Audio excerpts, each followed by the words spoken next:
Well, I'm just grabbing a couple of minutes of Mike O'Shea's time. Mike, I see you out sailing all the time, back down in Sydney at the Valara Sailing Club. Yeah. How long have you had a boat for? This one I've had for about a year, and I've only been sailing Moths for 2 years now. So this is my actual first World Championship. So looking forward to the event. And that's not an Australian accent, is it? No, I'm actually from Ireland. Right. So I'm living in Sydney. So right. I do have the Irish flag up as well. So it'll be easy to identify on the course. We'll look forward to finding you on the race course. Now, in terms of the race course, how do you reckon you're going to do? This is obviously a very hot fleet, 100-plus boat fleet, and it was sometime this year, wasn't it, that you bought a brand new Mach 2 and got yourself up in terms of the technology stakes up to the top level. Where do you reckon in this fleet, where are you aiming to get to? If I do really well, I'm looking forward to getting into the top 50. Top 50? If I can do that. It's going to be windy, so I'm looking forward to a bit of wind. Especially on the lake here with flat water. It's a bit different to the washing machine that is Sydney Harbour. Now, in terms of learning to sail a Moth and a Mach 2, I mean, prior to sailing a Moth, you'd sail various dinghies, I'm sure, before that. Now, you get into a Moth, and it's all a bit weird, isn't it? Because launching it's kind of hard, and then it wants to keep turning over, and it goes up and it goes down, and there's all sorts of stuff happening with hydrofoils and sails.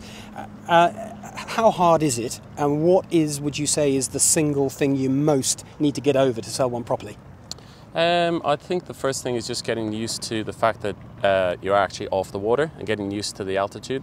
And once you get used to the fact and get your boat, I think a boat that's set up well, if you know somebody else who can set it up for you, that makes a huge difference. And just getting used to the fact that there's no noise, because generally speaking, when you if you're on a mountain bike and it's all quiet, normally there's a big bang after that. Yes.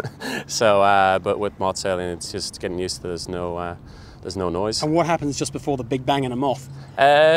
Sometimes you don't have any warning at all. It just happens. It just happens. So at the moment, let's say, I hope for your sake, you do have a great week and you are top 50. Now, if you are top 50, let's say you're 45th, what do you think is the thing that it would require for you to make the next jump to, let's say, close to the top 10? I would say lots of time on the water. Yeah. Unfortunately, I have a full-time job, so I'm just a weekend warrior, put it that way. So it's just practice, is it? Just practice. And when you walk into the boat park and you see people here who clearly sail almost full-time, or in fact some of them sail completely full-time, are you kind of envious, or are you a bit sort of fed up that maybe the playing field isn't even, or how do you see that? Not really, because the beauty about the Moths is that when you get into a regatta, you'll find somebody about your level. In this regatta, you'll find somebody, you see them in the boat park, and they look at the score.